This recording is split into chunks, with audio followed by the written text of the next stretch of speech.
Yes, as Sharon always says. Yeah. Right, today, Light Collective are with Jeff Shaw, the new president of the Society of Lighting. Hello, Jeff. Hello. Jeff took up his role or his position at City Hall on May the 19th, so it's pretty new. So, first off, Jeff, can you explain to us what the Society of Lighting is? It is a society. For lighting. For light and lighting.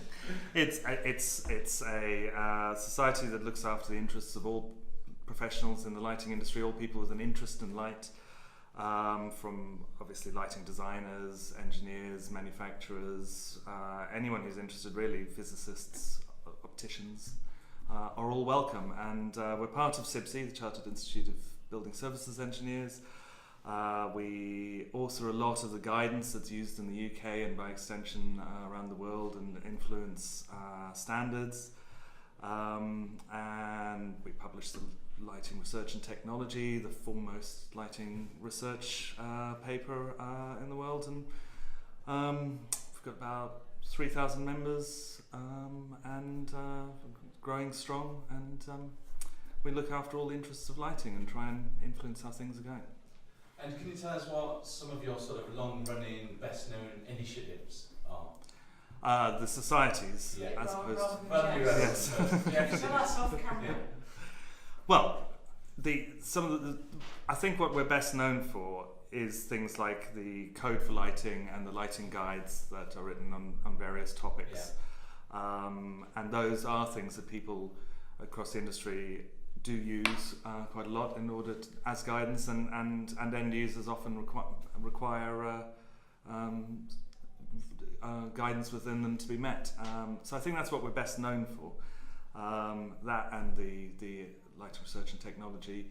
In terms of other things we do, there's things like Ready Steady Light, which has been running for quite a number of years now, which each year it's quite a fun event where people play around and make interesting light installations, get their hands on. Young Lighter of the Year, which I even once won many years ago. So did I. Yes. Probably many years ago. There's another long-running thing to encourage more the younger people in the industry and looking forward, building the next generations and that sort of thing. So I think all of those things together and just trying to be there as a recognised professional body to look after the interests of lighting professionals everywhere. Okay, can you tell us a little bit about how you become president? You could say one has to be in the right place at the right time, or the wrong time. No, I've been involved with them for a number of years. I got interested a long time ago. I've always been interested in education. Not that I did much formal lighting education. I've done most of my learning on the job, but in how we develop the next generation of lighting designers. Yeah. And I joined the SLL's Education and Membership Committee a few years ago, well, many years ago now, on that basis, and served on that committee and became chair of that committee.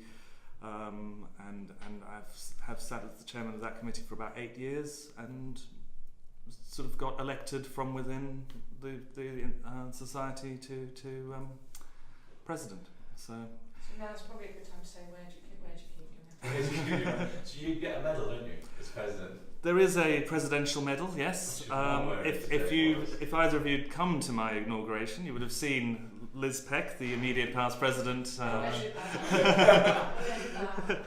the immediate past president presenting me with it, taking it from her neck and putting it on mine. And yeah, it's a ceremonial medal to mark the position of president. One wears it at certain important events. Exactly. But where do you keep it? It's currently in my desk drawer upstairs in this office. For emergencies, just in case at that last minute. Yeah, exactly. Yeah. So I bet you've been thinking, when I'm president, for years you've had this presidential plan. So what is your presidential plan? Well, to some degree it is an extension of what got me involved in the SLL in the first place. Broadly it's about engagement of the public. It's about getting the word out more about who we are and what we do as lighting designers, lighting professionals. I often use the example of my wife's a doctor and she goes to a party and someone says, "What do you do?" And she says, "I'm a doctor," and they know what she does, and then I have to sort of explain what I do in several paragraphs before people really understand. And then that has a knock-on effect. Like at school, I didn't know that I could do what I do now, and maybe if I did, I would have followed a different path, or maybe we'll be able to. You might become a doctor. Yes. The future generations of lighting designers, where they're going to come from. So the more the public know about us, the better. And I think things like the International Year of Light last year helped be a good springboard for this, and the fact that lighting's in the news a lot at the moment, with the Daily Mail saying LEDs are going to kill us, and all the concerns about light and health and that sort of thing, means that people are interested and need to know more. So it's about public engagement, and then a particular element of that is going into schools, so encouraging people to do STEM ambassadorship, where they sign up and they go into schools to support the teachers and show what STEM, being science, technology, engineering, maths, show what people in the industry do with those things. And so you do, for all ages, from primary school up to sort of careers advice for teenagers, you go and do different things in schools, inspire them, and lighting's a good thing to inspire them with, I think. So we're trying to build more tools and stuff to encourage more lighting professionals to do that. Can people sign up to STEM from the SLL website, or is there a specific STEM website? There's a specific STEM website, STEMnet. So if you search for STEM or STEMnet or STEM Ambassador. If they sign up, it comes back to SLL, or how does the SLL? You can put. I think you can put SLL or maybe just SIBSI at the moment, but we need to develop this a bit more. Okay. But I think you can put that as an affiliation, and you say what element of the science, technology, engineering, maths world you work in as when you sign up. And there's a few bits and pieces like criminal background checks and things like that you need to do. And then there's some training and that sort of thing which you can do, and that's it's all quite straightforward. And what we want to do is actually, so what we're going to put on the SLL website, and then hopefully, and we're working with the others, the ILP and the Lighting Industry Association, hopefully together. So we all put this information out there. So we'll put information as to how to join, make it easier, and then hopefully put material that we can use, so you don't have to make it up from scratch. Because there's lots of people already doing it. We want a lot more to do it. So why not give people the tools to do it? And so that's a big element of what I want to try and do in the next year. Okay, sounds good. You've probably sort of kind of answered this, but the society's been around like 107 years. Yes, something along those lines. In what ways is it still relevant? I think it's more relevant than ever. Stalling. Yeah, no, I think it's more relevant than ever, partly because of things like I mentioned before. I think the public is growing to understand a little bit more what we do, and if we do our job or do what I want to do, they'll understand it more. I think another thing I mentioned in my presidential address is, people are confused. People are reading articles saying, are LEDs bad for your health? Should my iPhone go orange at night? A warmer colour at night. Well, I think we need to help lead research into whether your iPhone should do that at night or whether it really matters. We need to educate people on this. And things like, why should we not be advising the public? Why should we not help develop signs in your local DIY shop that says, actually, if you want to light your kitchen, you probably need this lamp, and if you want to do this, you will need this one, and don't buy this one because it's too cheap, and that sort of thing. And because there's too much, it used to be really straightforward for people to buy light bulbs for their house. It isn't anymore. It isn't indeed. So I think we can be relevant to a much broader scale than we were before, but then we're also still relevant because of all the guidance we write. I do, I think on a professional level, sort of thing. Exactly. Yeah, it still comes from you guys.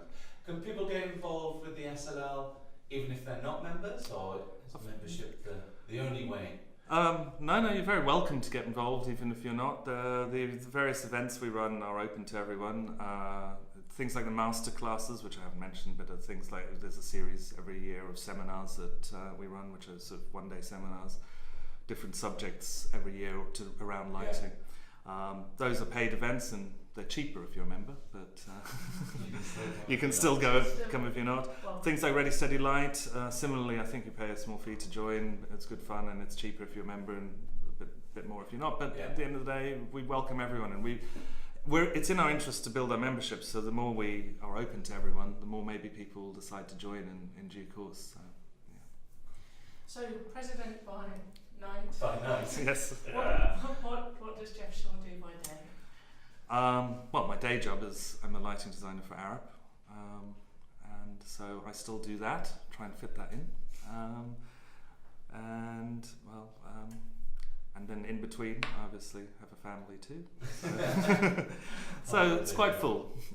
But so if now you're the president, should we be calling you Mr. President or LP, or have you got a presidential nickname you want us to use? I haven't given that any thought. Sir? Sir would do. I think that's most recent. Yeah, a few people have adopted El Presidente. It is interesting how if you just change the fact that you were president-elect to president on LinkedIn, the array of people you get congratulating you in your new role, and El Presidente is probably the most common. Should we ask Jeff some silly questions? That one wasn't.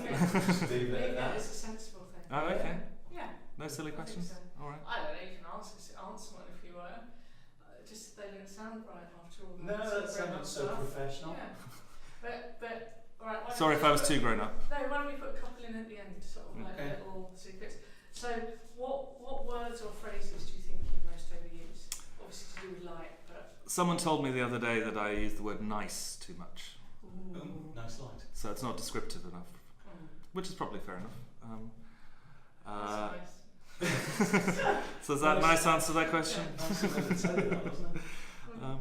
Okay.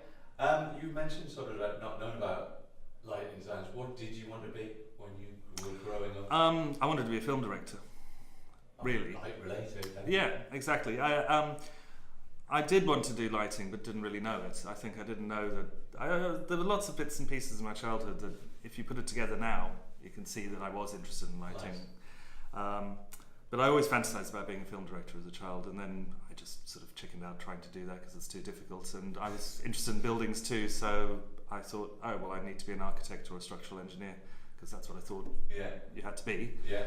And I did a degree that combined the two, and found out that there were other things, other ways we can do the dark side or the light side. What would your lighting superpower be? What would my lighting superpower be? There's a way you could change things or do something. That's a harder question. I mean, the thing I most often get asked to achieve is basically light a space with something completely invisible that isn't there. So my superpower would be able to create light out of nothing, I suppose. Oh, that's good. Yeah, like a visualization program. Yes. Human visualization program. Yeah. Right, last one. That one? What makes you happiest about light? What makes me happiest about light? Assuming it does. That it helps me make a living. Yeah,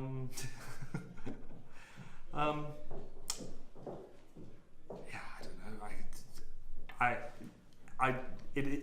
It does make me happy when I've worked on a lighting scheme, I've worked on a project. I'm just coming out of the other end of working on the Tate Modern for 8 years, the Tate Modern extension. It opens next week. So that's quite satisfying. So that makes me happiest when a really long, complicated job finishes. Yeah. It makes me happy. Excellent. Yeah. Thank you very much, Jeff. Okay. We'll keep watching for more stuff. stuff. You can... Is that all right? Yeah. Yeah.